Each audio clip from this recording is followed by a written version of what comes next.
Graça e paz, amados, corra linda do Senhor, maravilha do Eterno, abençoados, abençoados, riqueza do Todo-Poderoso Deus, mais um Café com Deus, com o pastor Maurício Loureiro. Olha aí, o café de hoje está no Salmo 137, versículo de número 9. Antes, muito obrigado você que tem aí nos acompanhado constantemente. Eu tenho o dever de estar orando por você, ok? Café com Deus é uma porção da palavra de Deus explicada, oração por você e sua família.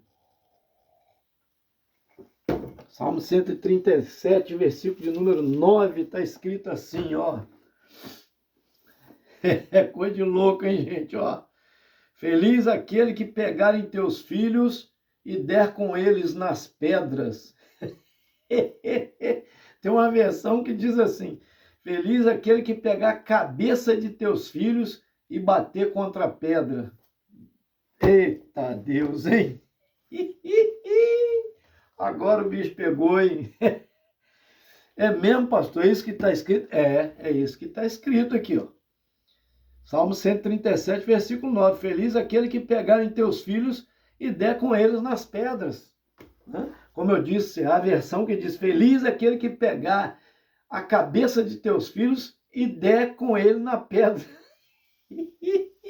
Ô, gente, por isso que eu falo, a gente precisa estudar. Por isso que o Café com Deus é uma porção da palavra de Deus explicada. E oração por você e sua família, mas explicada, porque um texto sem contexto é mero pretexto. Se eu pegar um texto isolado, igual esse daqui que está isolado, está escrito assim mesmo, né?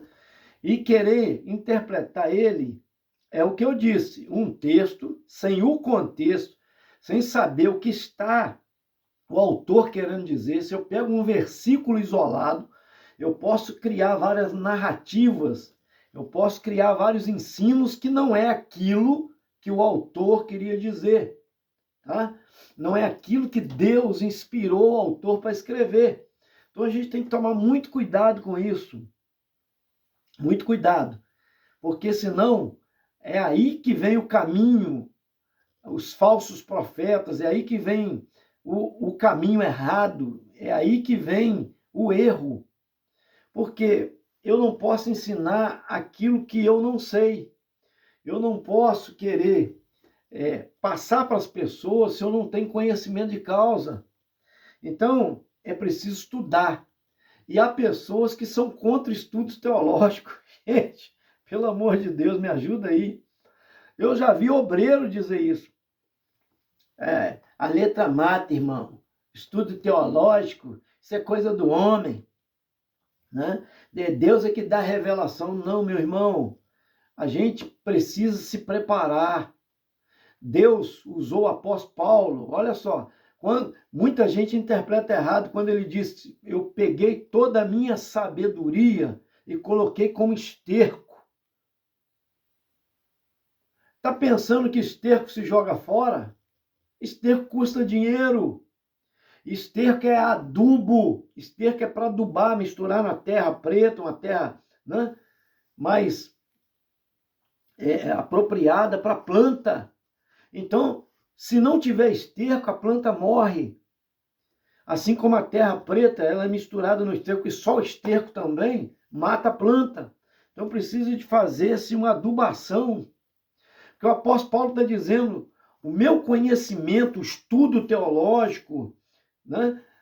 A minha formação perante o mestre Gamaliel, ele foi colocado como esterco, quer dizer, como adubo, para que Deus plantasse a sua semente, para que Deus aproveitasse o conhecimento. É isso que ele está dizendo. Não é para se jogar fora. Entenda bem, esterco não se joga fora, se usa na plantação e custa caro. Por exemplo, aqui para o lado de Teresópolis, tem plantação ali de hortaliças, plantação de tomate também, de legumes, né? Frutas como tomate, legumes como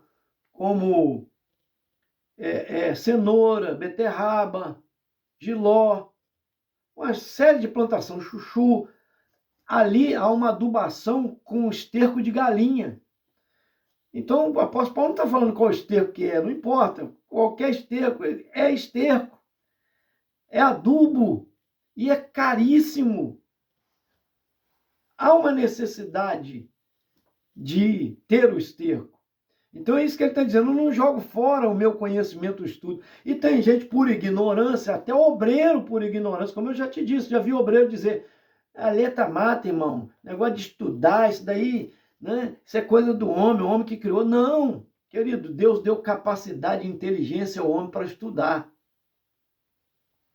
Olha só, se você pega um versículo, quero ver o que Deus quer falar comigo hoje. Aí abre a Bíblia, cai aqui no versículo 137 de Salmo, no Salmo 137, versículo 9. Feliz aquele que pegar em teus filhos e der com ele nas pedras. Então eu vou pegar o meu filho, aí eu tenho uma criança, filho pequeno, um filho adolescente, pegar e socar a cabeça dele na pedra.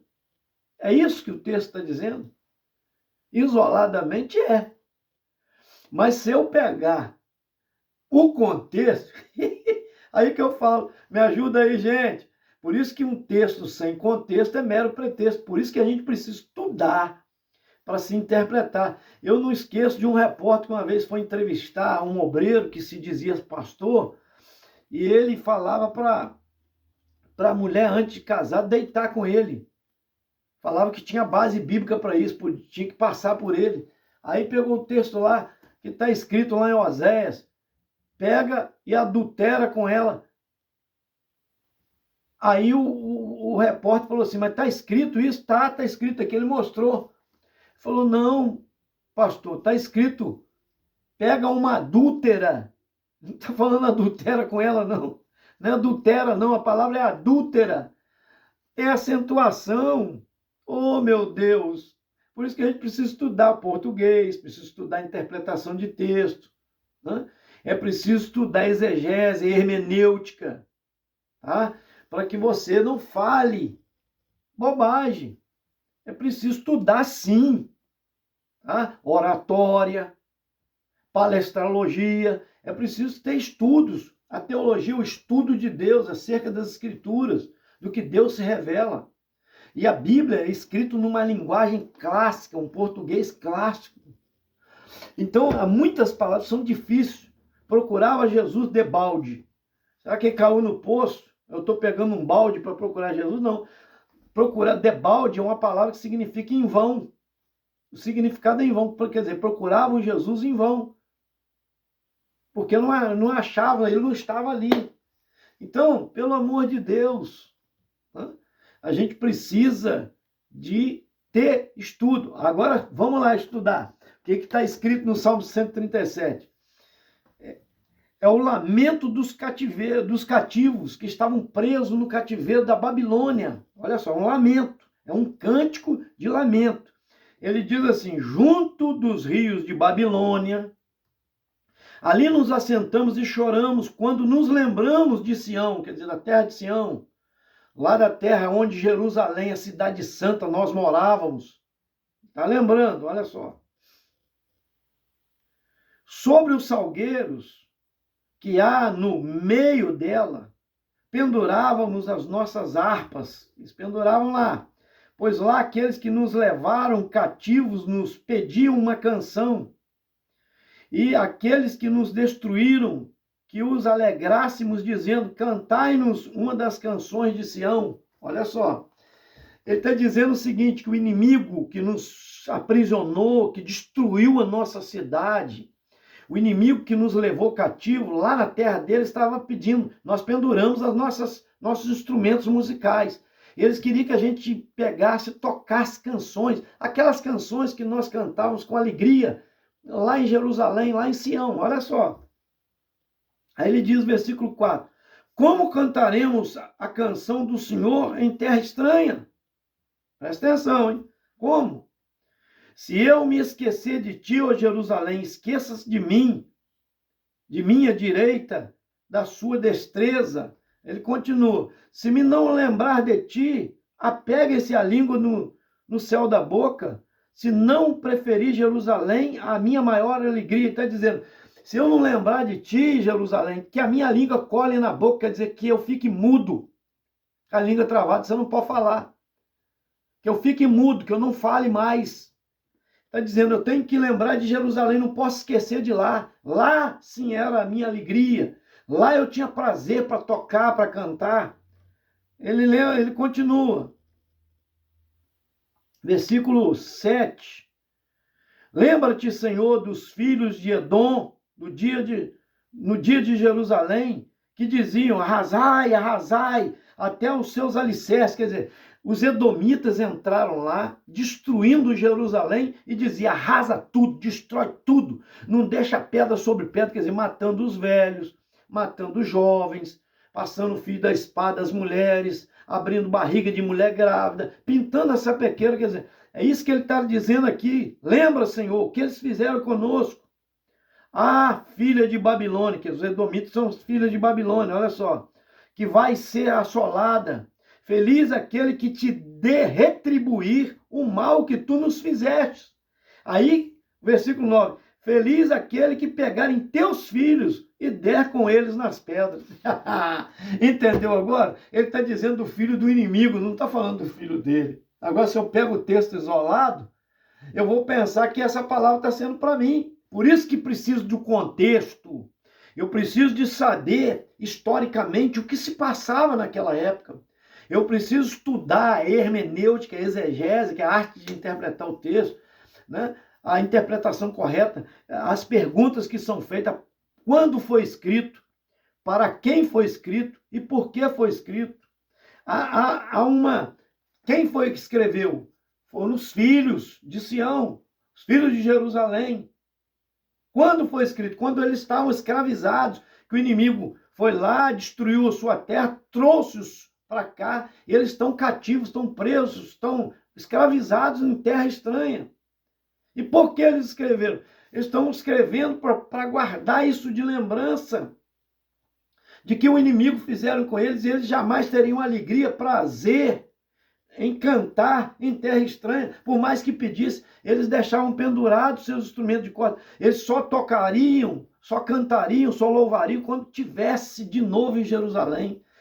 Eles estão dando o valor que eles não deram antes a Jerusalém. Aí eles estão pedindo que haja vingança de Deus, que alguém faça o que eles fizeram com ele, que os edomitas fizeram com ele. Por isso que ele diz, feliz aquele que pegar em teus filhos, bater contra a pedra, que te arrasar como vocês fizeram conosco. Entenda? Ah, agora você compreendeu. Está aí. Porque precisa se entender essas perguntas. Quando foi escrito, para quem foi escrito e por que foi escrito. Nem todo versículo da Bíblia é para mim, é para você. Tem versículos que foi para o passado, né? Não é para nós hoje. Então, porque existem leis, eu sempre falo isso, que são cerimoniais, e a cerimonial acabou na lei. A lei ela foi cumprida por Jesus. Nenhum homem conseguiu cumprir. Então ele terminou com a lei, um período da lei, e iniciou-se o período da graça.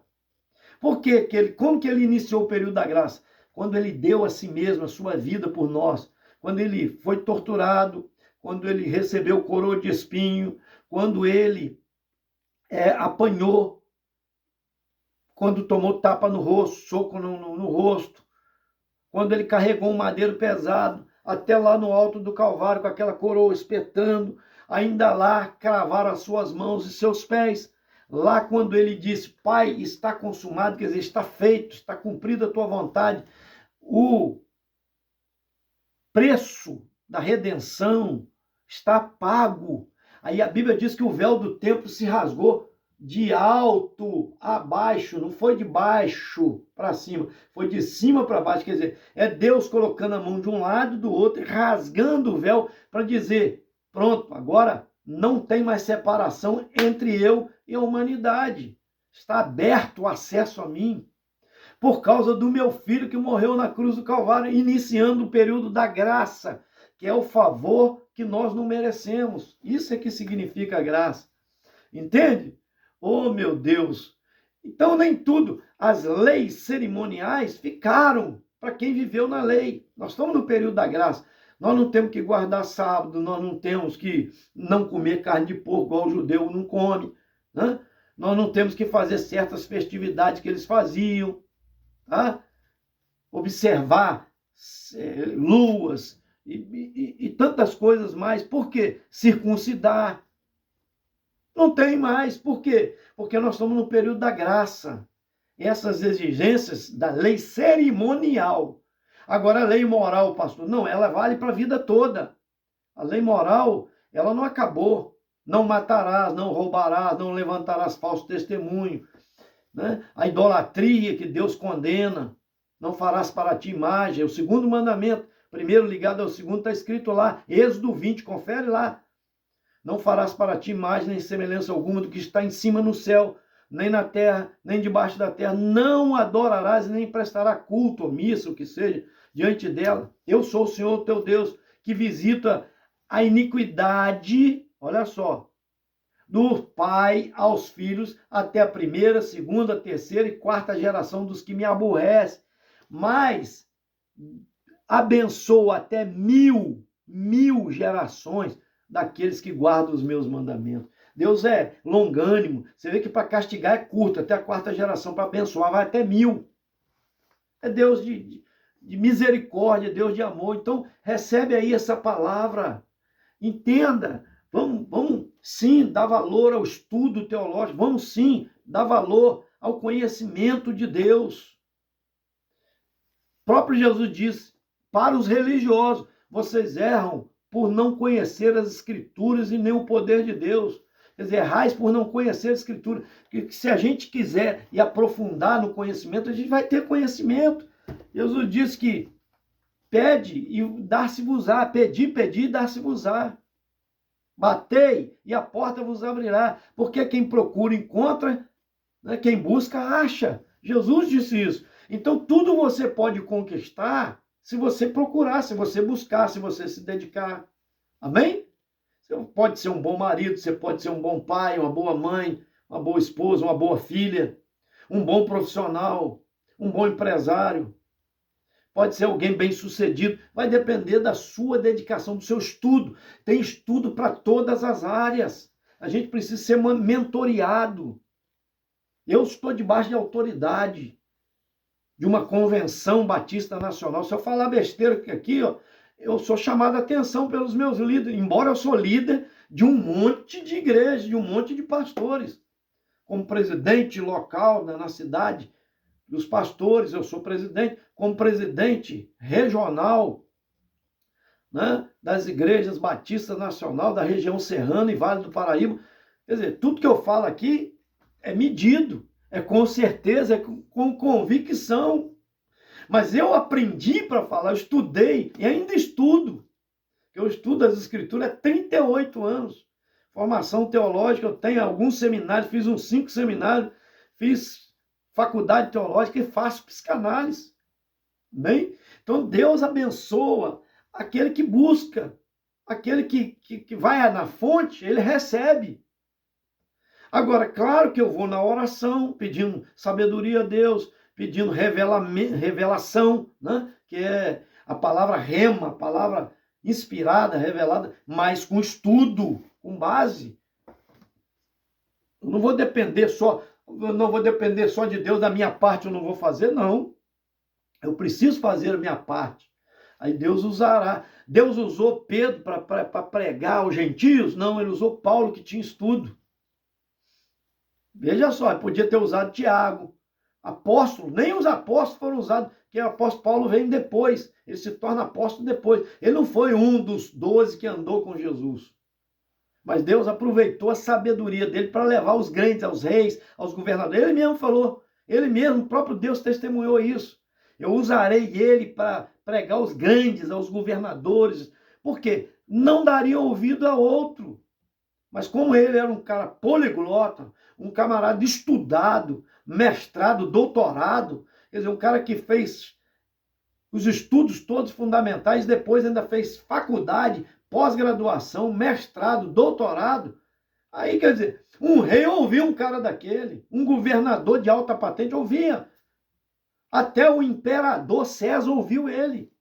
Ele teve a oportunidade de pregar ele. Então, gente, se a gente melhorar, aperfeiçoar, Deus vai usar mais ainda.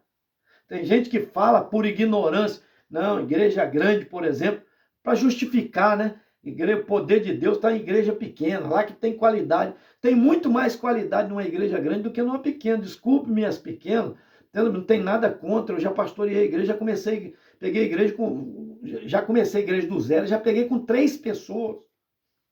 Não tem nada contra, eu falo, eles são guerreiros, abençoadíssimos, pessoas que para mim tem um valor muito maior do que às vezes uma igreja, um pastor que pastoreia uma grande. Eu não estou desmerecendo, entenda bem. Mas a qualidade se acha mais numa grande do que numa pequena, porque se tem um músico numa pequena, tem 10 numa grande. Se tem um pregador, 2 pregadores numa pequena, vai ter 20 numa grande. Se tem um instrumentista numa pequena, vai ter 15 numa grande. Você entende o que eu estou dizendo? Se tem alguém no ministério de louvor que canta bem, numa pequena, vai ter 20 numa grande. Então a tendência de ter qualidades, poder, né, dons espirituais vai ser muito maior. Então, quanto maior, claro, se tira mais. Quanto mais leite eu tenho, eu pego uma leiteira de leite, pego lá um latão de leite, eu vou tirar muito mais a nata. Todas as duas vão dar nata, mas eu vou fazer muito mais iogurte, muito mais queijo, muito mais manteiga. Você entende? Muito mais requeijão com uma grande do que com uma pequena. Sem desmerecer, querido, entenda bem. Eu até digo, quando alguém quer começar um ministério, fala, vai para uma igreja pequena, porque você tem oportunidade, porque lá falta, lá está precisando. Às vezes você vai para uma grande, você vai ficar lá esquentando o banco a vida toda, um tempão, até você conseguir uma oportunidade. Então é da pequena que você vai crescendo, Deus vai te fazendo crescer, você tem mais oportunidade constante, entende? Então recebe aí, Deus está falando com você, te direcionando, te abençoando, a importância de se preparar para o Senhor, para servir Deus melhor. Não despreze o ensino, o conhecimento, não despreze. O inimigo quer isso, que você não aprimore, que você não melhore, porque se você aprimorar e melhorar, você pode fazer muito mais para o Senhor, ser muito mais usado como instrumento, como canal. Recebe aí, eu quero orar por você. Pai Santo, eterno, majestoso Deus, obrigado por cada um que está recebendo café com Deus.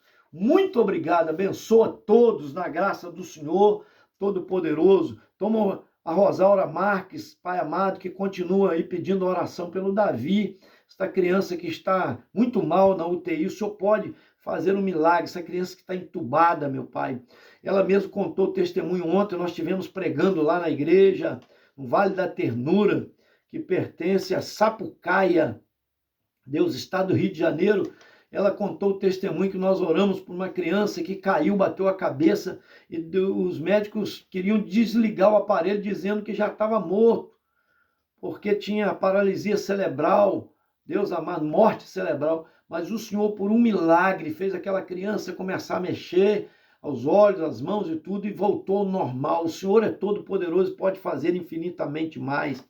Também, ó Deus, eu oro pela Maria José Santos Ferreira e família, a Elisângela Aparecida e família, a Alcina Lúcia, Pai, que agradece por tudo que o Senhor tem feito por ela e pede saúde pelo seu marido Laede, o Marcos Paulo Soares, nosso pastor lá de São Domingo, abençoa ele e família, o Betão Pacheco, meu amigo, foi meu amigo de infância, lá, Pai amado, de Nova Friburgo, abençoa ele e família, o Elion, servo de Jesus, Silveira Macharete e família, o Reinaldo Martins, essa família abençoada demais, abençoadíssima e abençoadora, do Reinaldo Martins, da Camila Vilela, toma Júlia Vilela nas tuas mãos, meu Pai, só tem uma grande obra naquela vida, Deus repreende toda a fúria do inimigo, abençoa a tua filha, em nome de Jesus. A Vanessa Trancoso Loureiro, minha filha, abençoa, toma a causa da tua filha nas tuas mãos, em nome de Jesus. Ruimar Salgado e família, em nome de Jesus. Amém. Querido, lembrando a você, a caneca que nós tomamos do Café com Deus é uma caneca comemorativa, você pode adquirir lá no WhatsApp 21 988 90 8948 por R$ 27,90, entregando em todo Além Paraíba e região, até Teresópolis. Também você pode ser um parceiro lá conosco no Cleapa a partir de R$10, fazendo um Pix que está embaixo aí, ó, no vídeo.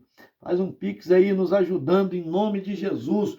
Pode fazer de 20, de 30, de 50, só avisar, fala assim, pastor, eu estou fazendo um Pix aí, uma parceria de evangelização com o Cleapa, amém? E eu mando para você esse recibo aí, ó, tá bom, querido? O Cleapa tem 40 anos de existência, fazendo esse ano 40 anos. Então, uma instituição com muita credibilidade, que Deus te abençoe grandemente, me ajude na evangelização. Esse foi mais um Café com Deus. Senta o dedo aí, vamos compartilhar, gente.